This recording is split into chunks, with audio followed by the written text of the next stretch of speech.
ఓం సాయిరామ్. సమర్థ సద్గురు శ్రీ సాయినాథ్ మహారాజ్కి జై. ముందుగా మన సాయి కుటుంబ సభ్యులందరికీ కూడా నమస్కారం అండి. అందరూ కూడా సుఖంగా సంతోషంగా బాగుండాలని మనస్ఫూర్తిగా కోరుకుంటున్నా. ఈరోజు వీడియో మొదలు పెడుతున్నాను. ఇక ఈరోజు వీడియోలో బాబాగారు ఏం చెప్పబోతున్నారు అని అంటే, నీకు ఒక అవకాశం ఇస్తున్నాను తల్లి, రానున్న రాజయోగం 7 జన్మల అదృష్టం, ఈ రహస్యం చూడగానే వినమ్మా అని చెప్పి బాబాగారు ఈరోజు ఒక మంచి సందేశాన్ని తీసుకొచ్చారండి. బాబాగారు ఏం చెప్పాలి అనుకుంటున్నారో, బాబాగారి ఆంతర్యం ఏంటో తెలుసుకోవాలంటే మన జీవితంలో రాబోయే రాజయోగం 7 జన్మల అదృష్టమని బాబాగారు అంటున్నారు. అంటే ఖచ్చితంగా ఇది మన జీవితానికి ఉపయోగకరమైనదన్నటువంటిది సందేశం ఇది అనే చెప్పాలి. మరి బాబాగారు ఏం చెప్పాలి అనుకుంటున్నారంటే, ఈ చిన్న కథని ఇప్పుడు మనం వినాల్సిందే. అనగనగా ఒక నైమిక అరణ్యం. ఆ అరణ్యంలో సంబాల అనే ఒక రాక్షసుడు ఉండేవాడు. అతనికి కోరిన రూపం ధరించే ఒక విలువైన మంత్రశక్తి ఉంది. అయితే అప్పటికే అతను వేల సంవత్సరాల భూమిపై జీవించిన అతనికి ఆ రాక్షస జీవితంపై విరక్తి పుట్టి చనిపోవాలి అనుకుంటాడు. కానీ ఎలా చావాలో అతనికి అర్థం కాదు. అప్పుడు ఆ రాక్షసుడు మనసులో ఇలా అనుకుంటాడు, అబ్బా ఎంతకాలం ఇలా రాక్షస జీవితాన్ని గడపాలి, నాతో ఉన్న వారంతా కూడా చనిపోయారు, ఇక నాకు ఆ కుటుంబంలో స్నేహితులు మనుషులు నా అన్నవారు ఎవరూ లేరు, అసలు నా బ్రతుక్కి అర్థమే లేదు, అందుకే ఇక నేను ఎంత త్వరగా చనిపోతే అంత మంచిది, కానీ ఎలా చనిపోవాలి అని సంబాల ఆలోచిస్తూ ఉంటాడు. అయితే మనుషుల్లాగా మామూలుగా చనిపోవడానికి అతని దేహం చిన్నదేమీ కాదు, ఒక కొండంత ఆకారంలో ఉంటుంది. దాంతో తనలో తాను ఇలా అనుకుంటాడు, ఎంత ఆలోచించినా ఎలా చావాలో నాకు అర్థం కావటం లేదు, అదిగో ఆ ఎత్తైన కొండ మీద నుండి చనిపోదామా అంటే ఆ కొండపై నుండి కిందకి దూకి నాకు ఒక్క అడుగు చాలు, కాబట్టి దానివల్ల నాకు ప్రయోజనం ఏమీ లేదు. ఇక సముద్రంలో పడి చేస్తామా అని అనుకుంటే ఈ సముద్రం లోతు కూడా నా మోకాలి లోతు వరకే వస్తుంది. పోనీ నాకు ఎలాగో ఏ రూపంలోకైనా మారే శక్తి ఉంది కాబట్టి ఏదో ఒక మనిషి రూపంలోకి మారి వారిలాగా ఆత్మహత్య చేసుకొని చనిపోదాము అనుకుంటే ఆ రూపంలో చావటానికి ప్రయత్నించిన నిమిషం ఆ ప్రమాద పరిస్థితుల్లో నా అసలు రూపం నాకు వచ్చేస్తుంది. మరి ఇక నేను ఎలా చావాలి ఎలా అంటూ చాలా దీర్ఘంగా ఆలోచిస్తూ ఉంటారు. సంబాల అయితే అతను ఎంత ఆలోచించినా చనిపోవడానికి మార్గం అయితే దొరకదు. ఇలా ఉండగా ఒకసారి ఆ అడవిలోకి మహా తేజస్సు అయిన హిమాలయాల్లో తపస్సు చేసిన ఋషి వస్తాడు. ఆయన తేజస్సు చూసి ఈ సంబాల ఇలా అనుకుంటాడు, ఈ ఋషి ఎవరో కానీ ఆయనలోని తేజస్సును చూస్తుంటే తప్పకుండా నా సమస్యకు పరిష్కారం చెప్పగలడు అనుకుంటాడు.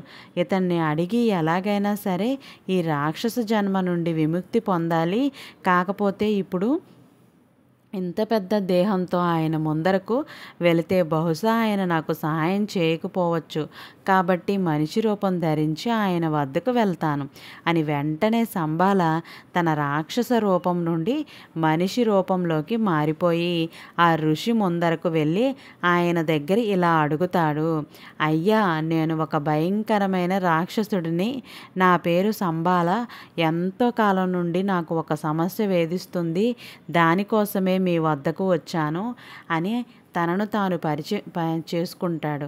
అయితే తన రాక్షసుడు అని చెప్పినా కూడా ఆ ఋషి మాత్రం ఏమాత్రం భయపడకుండా చాలా ప్రశాంతంగా అడుగుతాడు, చెప్పు నాయన, నాతో ఏం పని ఉంది, నాకు చేతనైనంత సహాయం నీకు అందిస్తాను అని చెప్పటంతో ఆ రాక్షసుడు తన సమస్యని మొత్తం చెప్పుకొని తాను ఇక బ్రతకలేనని, తాను చనిపోవటానికి ఒక మార్గం చూపించమని అడుగుతాడు.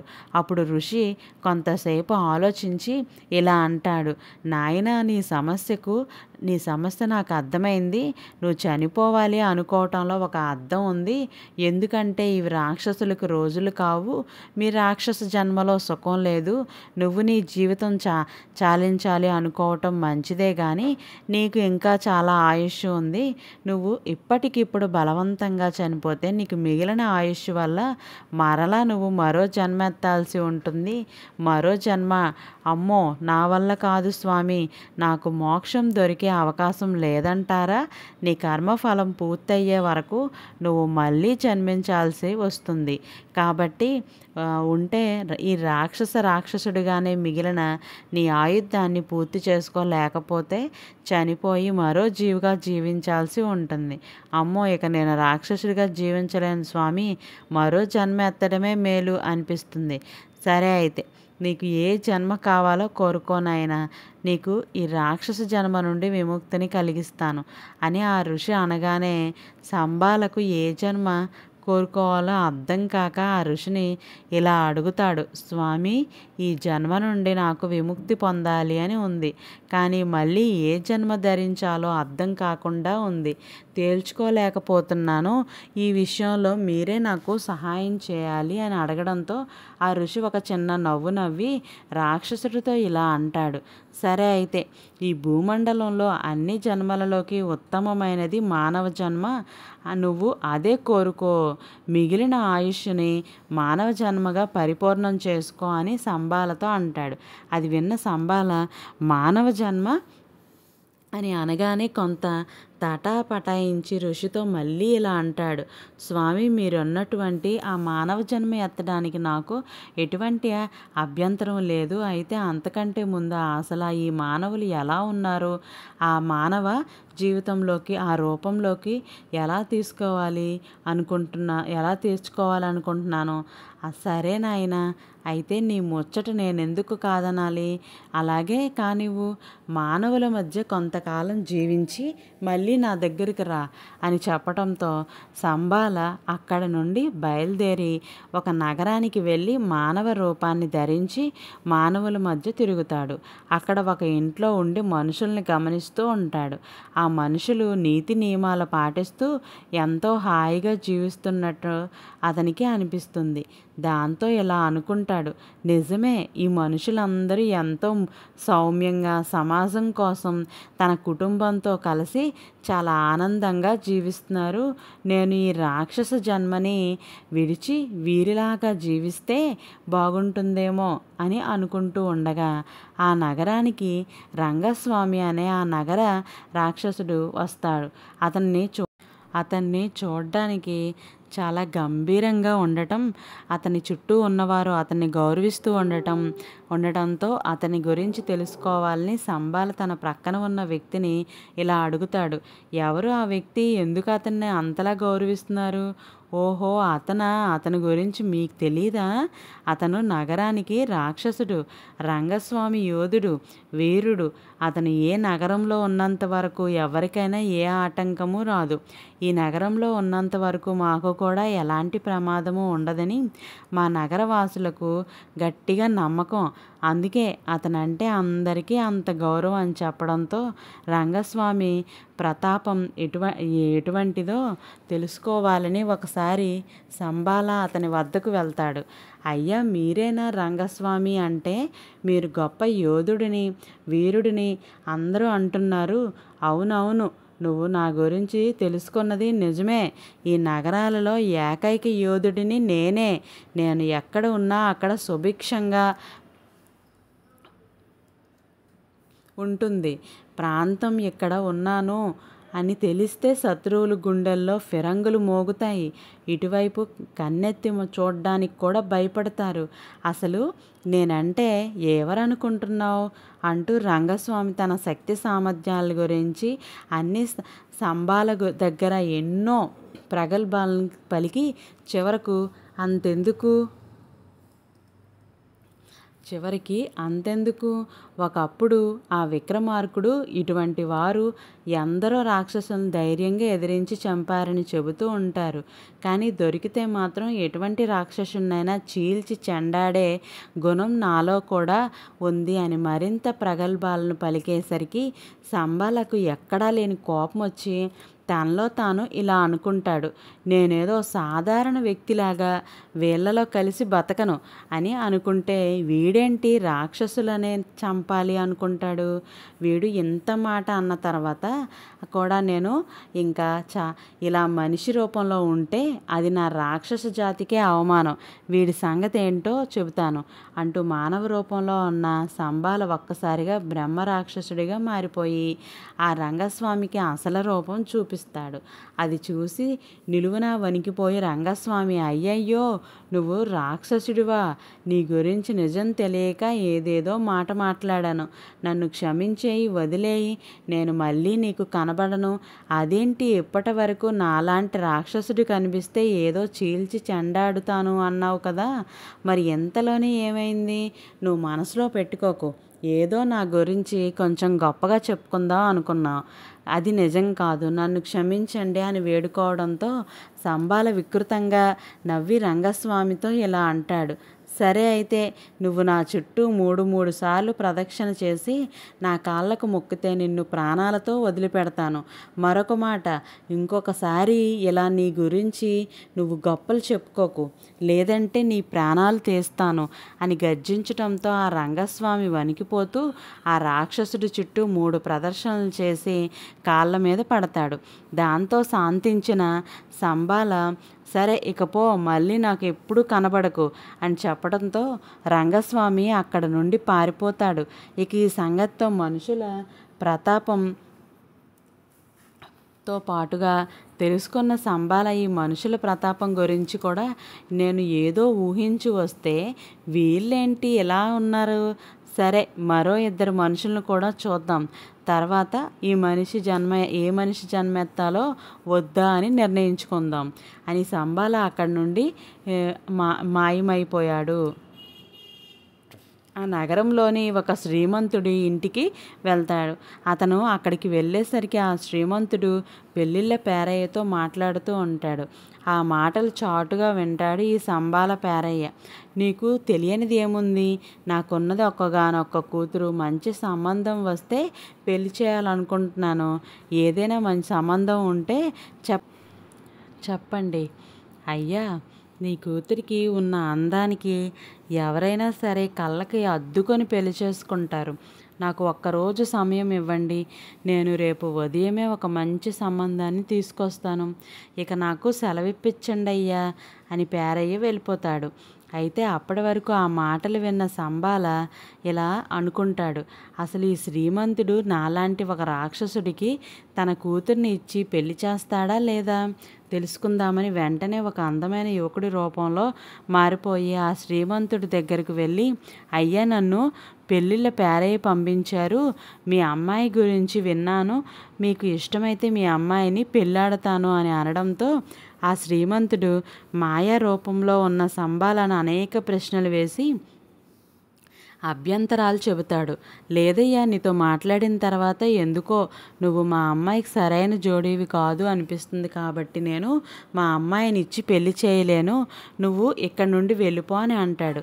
అతను కరాఖండగా చెప్పడంతో మళ్ళీ సంబాలకు ఎక్కడా లేని కోపం వచ్చి తన రూపం అందమైన యువకుడి నుండి భయంకరమైన రాక్షసుడి రూపంలో మారిపోయి శ్రీమంతుడిని బెదిరిస్తూ ఇలా అంటాడు. ఇప్పుడు చెప్పు, మీ అమ్మాయిని నాకు వివాహం చేస్తావా లేక నీ ప్రాణం తీయమంటావా అని అడుగుతాడు. అయితే ఊహించని ఈ పరిణామానికి శ్రీమంతుడు నిలువున వణికిపోతూ, నువ్వు అడిగినట్లే నా కూతుర్నిచ్చి వివాహం చేస్తాను, నన్ను వదిలిపెట్టేయి బాబు అని వేడుకోవడంతో ఆ సంబాల భయంకరంగా నవ్వి శ్రీమంతుడితో ఇలా అంటాడు, భయపడకు, అసలు మీ మనుషులు ప్రేమాభిమానాలకు ఎంత విలువనిస్తారో తెలుసుకుందామని వచ్చాను. నేను రాకముందు వరకు నీ కూతురిపై ప్రేమతో మంచి సంబంధం తీసుకొచ్చి ఆమెకు పెళ్లి చేద్దాం అనుకున్నాను. ఇక నేను ఒక రాక్షసుడిని అని తెలిసి నువ్వు కూడా నీలో ప్రాణభయం అనేది మొదలయ్యేసరికి నీ కూతురి మీద ఉన్న ప్రేమ పోయి నాలాంటి రాక్షసుడికి కూడా ఇచ్చి పెళ్లి చేయటానికి సిద్ధపడ్డావు అంటే నీ కూతురి మీద ప్రేమ కంటే నీ ప్రాణమే నీకు ఎక్కువైంది. సరేలే, ఇక వస్తాను అని మనుషుల్లో ఉండే ప్రేమాభిమానాల గురించి తెలుసుకున్న తాను బిగ్గరగా నవ్వి అక్కడ నుండి మాయమైపోతాడు. ఇక చివరిగా అదే నగరంలో ఉన్న శివశాస్త్రి అనే మహాభక్తుడి వద్దకు వెళ్తాడు. ఈ శివశాస్త్రి ఎప్పుడూ నిత్యం తన ఎంట దేవుడికి పూజలు చేస్తూ నైవేద్యాలు పెడుతూ ఆ దేవుడి సేవలో నిమగ్నమై ఉంటాడు. ఇక ఇతని ఇంటికి జనం ఇతనిపై ఉన్న నమ్మకంతో తండోపతండాలుగా వచ్చిపోతూ ఉంటారు. మరి ఇతను నా పట్ల ఏ విధంగా ప్రవర్తిస్తాడో చూద్దామని అనుకొని ఆ రోజు రాత్రి శివశాస్త్రి ఒక్కడే ఇంట్లో ఉన్నప్పుడు ఆ అర్ధరాత్రి వేల సంబాల తన నిజరూపంలో శివశాస్త్రి ముందుకు వెళ్తాడు. అయితే ఒక్కసారిగా శివశాస్త్రి ఆ బ్రహ్మ రాక్షసుని చూసి వణికిపోతాడు. అది చూసి సంబాల ఇలా అంటాడు, ఏంటి ప్రతిరోజు తప్పనిసరిగా నిత్యం ఆ దైవనామస్మరణంలో ఉండే నువ్వు కూడా నన్ను చూసి వణికిపోతున్నావా? ఈ దేవునిపై నీకు నమ్మకం లేదా? ఎందుకు లేదు? నేను నా దేవుడిని పూర్తిగా నమ్ముకున్నాను, మరి ఎందుకు వణికిపోతున్నావు? నీకు నీ దేవుడిపై నమ్మకం ఉంటే నీ ప్రాణంపై ఆశ ఎక్కువగా ఉంది, అందుకే నువ్వు నన్ను చూసి భయపడుతున్నావు. లేదంటే నీ భారం అంతా ఆ దేవుడిపై వేసి నువ్వు చాలా ప్రశాంతంగా ఉండేవాడివి. నువ్వు చేస్తుందంతా ప్రజల కోసం, నీ పేరు కోసం చేసే పూజలే తప్ప నిజంగా ఆ దేవుడి సేవ కాదు. అందుకే నువ్వు ఇప్పుడు భయంతో వణికిపోతున్నావులే. లేదు లేదు, నాకు నా ప్రాణభయం అస్సలు లేదు. సరే, అది చూద్దాం. అయితే ఇప్పుడు నేను వదిలిపెట్టాలి అంటే నువ్వు నాకు జేజేలు కొట్టాలి, లేదా ఇప్పుడు నేను నీ ప్రాణాలను తీసుకుపోతాను అని చెప్పడంతో ఆ శివశాస్త్రి మరింత వణికిపోయి సంబాల చెప్పిన విధంగా చెప్పినట్టు చేస్తాడు. దాంతో సంబాల పెద్దగా నవ్వి అక్కడ నుండి మాయమైపోతాడు. అలా మనుషుల యొక్క భక్తి గురించి కూడా అతనికి అర్థమవుతుంది. ఇక అనగా ఆ ఋషి వద్దకు చేరుకున్న సంబాల ఇలా అంటాడు, స్వామి, తమరు మానవ జన్మ ఉత్తమమైనది అన్నారు, కానీ మనం ఈ మనుషులు ఒట్టి అవకాశవాదులు. వాళ్ళు సృష్టిలోని సమస్త జంతుజాలను తమ అదుపులోకి తెచ్చుకొని నాగరికత సృష్టించుకొని హాయిగా జీవిస్తున్నప్పటికీ వాళ్ళ జీవితం అంతా ఒక బోటకం, నాటకం. వాళ్ళు కోరి ఆచరించే పనులపై కూడా వారికి నమ్మకం లేదు అంటూ తను చూసినవన్నీ చెప్పుకొస్తాడు. సంబాల అంతా విన్నాక ఆ ఋషి ఇలా అంటాడు, సరే నాయనా, మనిషి జన్మ కాకపోతే ఇక నువ్వు ఏ జన్మ కోరుకుంటావో చెప్పు మరి అని ఋషి అడుగుతాడు.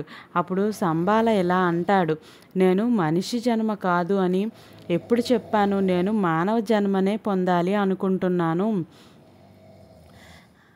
అని సంబాల అనగానే ఋషి కాస్తంత ఆశ్చర్యపోతూ, ఏమిటి ఈ మనుషుల గురించి ఇంత తెలుసుకున్న తర్వాత కూడా నువ్వు మనిషి జన్మ ఎత్తాలి అనుకుంటున్నావా?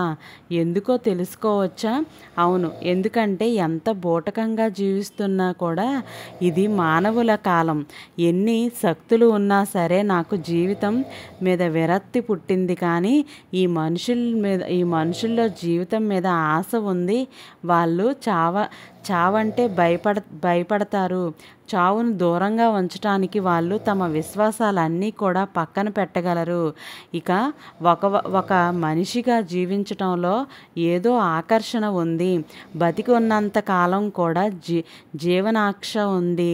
మానవ జన్మ నాకు నచ్చింది, అందుకే మనిషిగానే పుట్టాలి అనుకుంటున్నాను అని సంబాల చెప్పడంతో ఆ ఋషి మంత్రజాలం చల్లగానే సంబాల రాక్షసుడిగా అంతమైపోయి అదే నగరంలో ఎక్కడో ఒక కుటుంబంలో మనిషిగా పుడతాడు.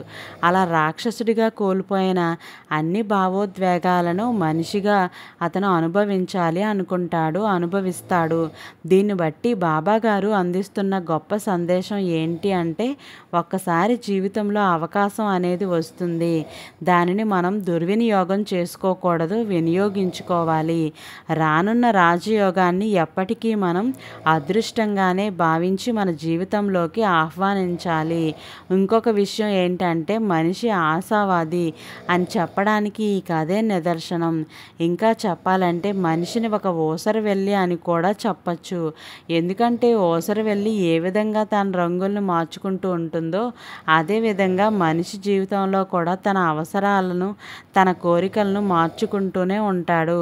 ఏది కనిపించినా అది కావాలి అనుకుంటాడు. ఎవరు ఎలా బ్రతికినా వారిలాగా బతకాలి అనుకుంటాడు. ఆ విధంగా మనిషికి అద్దె లేదు. ఇకపోతే ఆశ అంటారా? ఆశ అన్నది కూడా అంతులేనిది. దైవం పట్ల మనం ఏ విధంగా ప్రవర్తించాలి? ఒక్కసారి దైవాన్ని పూర్తి విశ్వాసాలతో శ్రద్ధ భక్తిగా మనం నమ్మితే ఆ భగవంతుడు దేన్నైనా ఎదిరించే శక్తిని ఆ భగవంతుడు కల్పిస్తాడు. కాకపోతే అది అందరి వల్ల సాధ్యం కాదు. ఇప్పుడు ప్రతి ఒక్కరూ నేను సాయి భక్తున్నే, నేను సాయి భక్తురాలినే అని అంటూ ఉంటారు కదా. ప్రతి ఒక్కరి ఇంట్లో కూడా సాయి చమత్కారాలు జరుగుతాయా, సాయి లీలలు జరుగుతాయా అంటారా? అసలు మా ఇంట్లో సాయి మిరాకిల్ జరిగింది అంటారు. మరి అందరూ సాయి భక్తులే అయినప్పుడు అందరి ఇళ్లల్లోనూ ఎందుకు సాయి చమత్కారాలు జరగవు? ఒక్కసారి ఆలోచించండి, ఎందుకు జరగవు అని. మనం ఎక్కడ తప్పులు చేస్తున్నామో అసలు మనం అడుగుతున్న కోరికలు తీరడంలోనే తెలుస్తుంది. మనం ఏదైనా ఒక కోరిక కోరితే వెంటనే తీరకపోతే ఆ భగవంతుని నిందిస్తూ ఉంటాము. అది ఎంత తప్పో తెలుసా? అసలు ఆ కోరిక తీరకపోవటానికి కారకులేంటి? మనమే కదా. మనం తప్పు చేసి భగవంతుణ్ణి నిందించడం ఏంటి? అలా చేయకూడదు. తప్పుని మనం తెలుసుకొని సరిదిద్దుకుంటే సరిపోతుంది కదా. భగవంతుడు ఎప్పుడూ దారి చూపిస్తాడు. ఆ దారిలోనే ఎన్ని ముళ్ళబాటలు వచ్చినా మనం ఎదుర్కోవాల్సిందే తప్పదు. దాన్ని తప్పించుకొని ఆ దారి కాదు, దొడ్డి దారిలో పోతామంటే అవుతుందా? ఆ దొడ్డి దారిలో అన్నీ ఎడబాట్లే.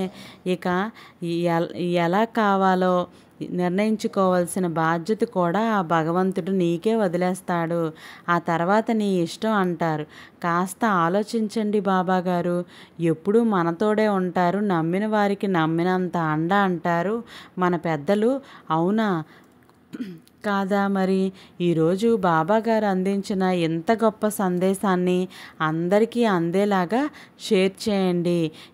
ఈ వీడియోకి నేను 200 లైక్స్ అయితే ప్రతి సాయి భక్తుడు కొడతారని, ఆయన ఒక్క లైక్ చేసి బాబా ఆశీస్సుల్ని ప్రతి ఒక్కరూ పొందుతారని కోరుకుంటున్నాను. ఈ వీడియోని తోటి సాయి భక్తులకి కూడా షేర్ చేయండి. ఓం సాయిరామ్. ప్రతి ఒక్కరూ కూడా కొత్తగా వచ్చిన వాళ్ళైతే శ్రద్ధ సబూరి అని కామెంట్ చేయండి. రేపటి సాయి వాక్కుతో మళ్ళీ కలుద్దాం. సర్వే జన సుఖినో భవంతు. Thank you for watching.